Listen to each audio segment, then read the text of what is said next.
Bismillahirrahmanirrahim. Assalamualaikum ya Rasulullah. Assalamualaikum wa ala ibadillahi salihin. Assalamualaikum jami'an warahmatullahi wabarakatuh. Saya akan membacakan madrasah ruhaniyah karya Allahyarham Ki Haji Dr. Jalil Rahmat. Barang siapa memberi buka pada orang mukmin di bulan ini, maka di sisi Allah sama nilainya dengan memerdekakan seorang budak. Perhidmatan di dalam Al-Quran. Di dalam Al-Quran, khidmat sering disebut dengan istilah jihad dan dilakukan dua hal. Amwalikum wa anfusikum, dengan harta dan jiwa kalian. Dalam konteks ini, Al-Quran selalu menyebutkan kata amwalikum, hartamu, sebelum anfusikum, sebelum jiwamu. Al-Quran mengajari kita untuk berkhidmat dengan harta sebelum dengan jiwa. Banyak di antara kita yang sering rela mengorbankan jiwanya, mengorbankan nyawanya, tetapi tidak rela mengorbankan hartanya. Manusia sering mengorbankan kesehatannya, tubuhnya, bahkan jiwanya demi harta. Kadang-kadang orang selalu mendahulukan anfusikum di atas amwalikum. Seharusnya amwalikum baru kemudian anfusikum. Jadi harta dulu yang kita dermakan, yang berikan itu sebelum kita memberikan jiwa kita. Oleh karena itu, perkhidmatan dengan harta di dalam Islam lebih didahulukan daripada perkhidmatan dengan jiwa. Contoh perkhidmatan dengan harta yang merupakan salah satu rukun Islam adalah mengeluarkan zakat. Ayat-ayat Al-Quranul Karim yang menjelaskan karakteristik orang takwa selalu menyebut perihal zakat atau impak di jalan Allah sebagai salah satu cirinya. Jadi kalau mengimpak kepada Allah, berimpak di jalan Allah, maka itu termasuk ke ciri orang yang bertakwa, karakter orang yang bertakwa. Surah Al-Baqarah ayat 2 sampai 4 menyebutkan ciri-ciri orang yang takwa sebagai orang yang mengimani yang gaib, menegakkan sholat, kemudian mengeluarkan infak, dan mengimani kitab-kitab terdahulu. Jadi ciri orang yang bertakwa itu berdasarkan Al-Baqarah ayat 2 sampai 4. Satu, dia iman kepada yang gaib. Kedua, sholat. Ketiga, infak. Keempat, mengimani kitab-kitab terdahulu sebelum Al-Quranul Karim.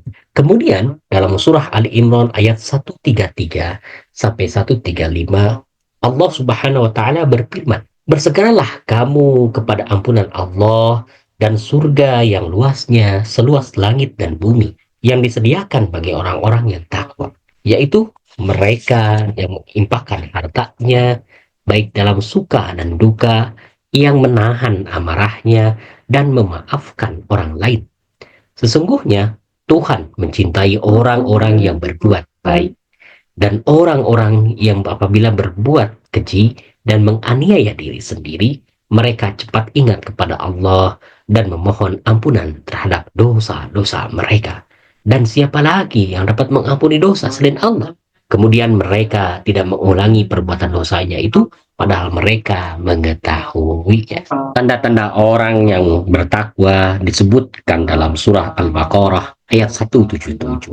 Bukanlah kebajikan itu kamu menghadap ke timur dan ke barat, tapi yang disebut kebajikan itu ialah kamu beriman kepada Allah, hari akhir, malaikat-malaikat, kitab-kitab, nabi-nabi, dan memberikan harta yang dicintainya kepada karib kerabat yang dekat, anak-anak yatim, orang-orang miskin, ibnu sabil, peminta-minta, dan yang memerdekakan hamba sahaya, dan yang mengerjakan salat, mengeluarkan zakat, dan orang-orang yang menepati janjinya apabila mereka berjanji, dan orang-orang yang sabar dalam kesempitan dan penderitaan, dan orang-orang yang tabah di dalam peperangan.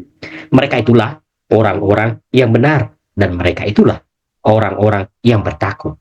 Surah Ali Imran ayat 92 menyampaikan pada kita terkait dengan infak akan sesuatu yang dicintai sebagai syarat-syarat untuk mencapai kebajikan.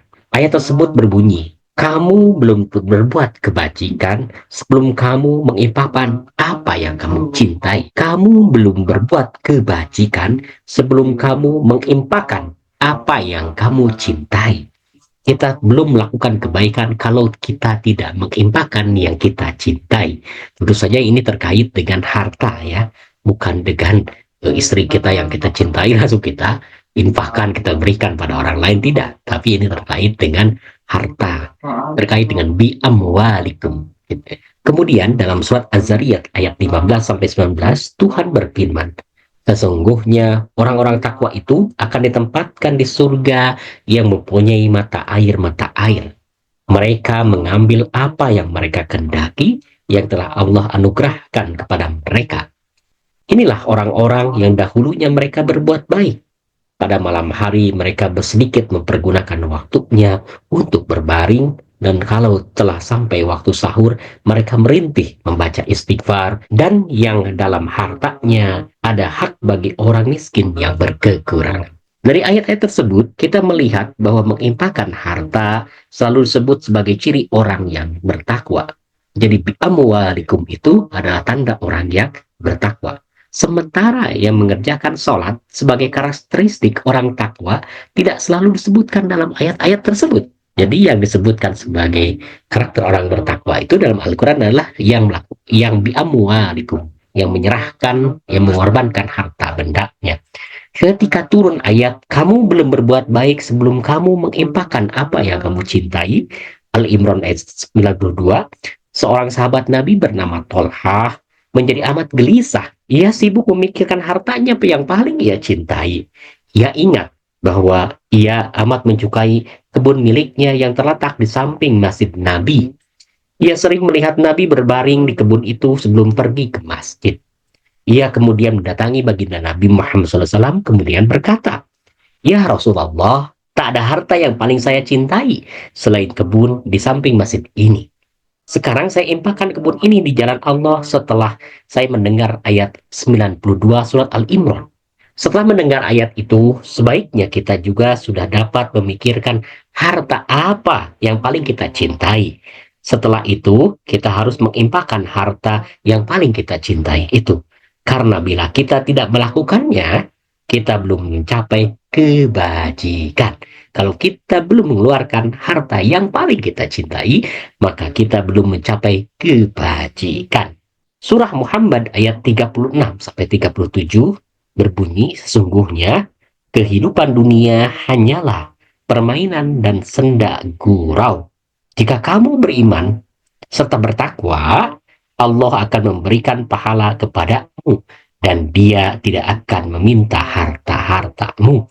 Jika dia meminta harta kepadamu, lalu mendesak kamu supaya memberikan semuanya, niscaya kamu akan kikir dan dia akan mengeluarkan kedengkianmu. Dalam tafsir Ibnu Katsir, berkenaan dengan ayat yang tadi kita bacakan itu, sesungguhnya Allah Subhanahu wa Ta'ala tahu bahwa kalau kau mengeluarkan rezekimu, pada saat yang sama kau mengeluarkan penyakit-penyakit batinmu. Jadi antara harta yang kita keluarkan itu ada penyakit batin. Jadi kalau kita keluarkan harta, penyakit batin kita juga terkeluarkan. Pada saat yang sama, kau mengeluarkan penyakit-penyakit batinmu, diantaranya kedengkian, iri hati, egoisme, dan mementingkan diri sendiri. Dengan kebiasaan mengeluarkan harta, akan keluar juga kedengkianmu. Para psikoterapis mengetahui ada banyak sekali gangguan jiwa, seperti kegelisahan, keresahan, dan stres yang berkepanjangan yang bermula dari perbuatan kita yang selalu mementingkan diri kita sendiri, menghendaki orang lain berperilaku seperti yang kita kehendaki, dan menginginkan dunia berjalan seperti yang kita atur. Kita menjadi sangat menderita bila sesuatu yang kita inginkan itu tidak terjadi. Yang selalu kita pikirkan adalah keinginan-keinginan ego kita. Untuk menghilangkan ego, kita harus melakukan latihan-latihan. Di antara latihan-latihan itu adalah mengeluarkan harta. Bi amwalikum. Harta adalah sesuatu yang selalu kita inginkan. Kita hanya bisa belajar untuk menaklukkan keinginan-keinginan kita dengan mengeluarkan harta yang kita cintai. Dalam surah At-Taubah ayat 102, Tuhan memerintahkan Nabi Muhammad SAW, ambillah zakat dari sebagian harta mereka. Dengan zakat itu kamu membersihkan dan mensucikan mereka. Dan berdoalah untuk mereka. Sesungguhnya doa kamu itu menjadi ketentraman jiwa bagi mereka. Menjadi ketentraman jiwa bagi mereka. Dan Allah maha mendengar, lagi maha mengetahui. Rasulullah SAW pernah bercerita tentang orang-orang yang telah mencapai derajat yang tinggi. Sekiranya seorang di antara mereka mati, Tuhan akan menggantikannya dengan orang yang sama seperti mereka. Menurut Rasulullah SAW, karena orang-orang inilah Allah menurunkan hujan, menumbuhkan tanaman, menghidupkan dan mematikan, serta membuat sehat dan sakit. Kalau mereka datang di satu tempat, Allah akan selamatkan tempat itu dari 70 bencana. Setelah itu Rasulullah SAW bertanya kepada para sahabat, tahukah kalian bagaimana mereka mencapai derajat yang tinggi? Mereka mencapainya bukan karena banyaknya salat dan haji, mereka mencapai derajat itu karena dua hal. Ingin tahukah kamu? Pertama, sakhawah, kedermawanan. Dan kedua, an-nasihah lil muslimin. Hatinya bersih, tulus terhadap sesama muslim. Dua hal inilah yang mengantarkan orang pada tingkat yang lebih tinggi.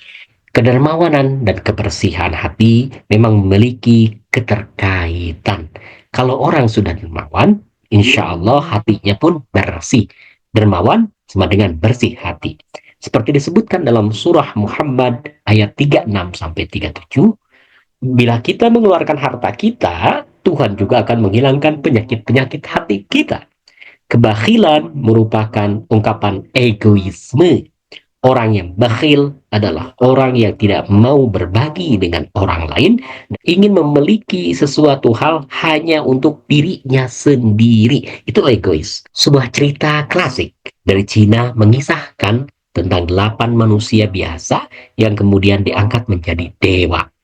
Mereka menjadi dewa karena perhidatan mereka yang luar biasa kepada sesama manusia. Salah seorang di antaranya menjadi dewa karena ia berkhidmat kepada orang lain meskipun di hatinya terus-menerus disakiti. Sementara seorang lain yang diangkat menjadi dewa karena perkhidmatannya pada orang tua dengan melewati berbagai macam ujian dan halangan. Ya Allah, bantulah aku di bulan ini untuk menaikkan puasa dan menegakkan salat-salatnya. Hindarkan aku dari kesalahan-kesalahan dan dosa. Anugerahkan padaku kelestarian dalam berzikir padamu demi taufikmu, wahai pemberi petunjuk orang-orang yang tersesat. Wassallallahu ala sayyidina Muhammadin wa alihi tahirin walhamdulillahi rabbil alamin. Wa ma taufiqi illa billah alaihi tawakkaltu wa ilaihi unib. Assalamualaikum warahmatullahi wabarakatuh.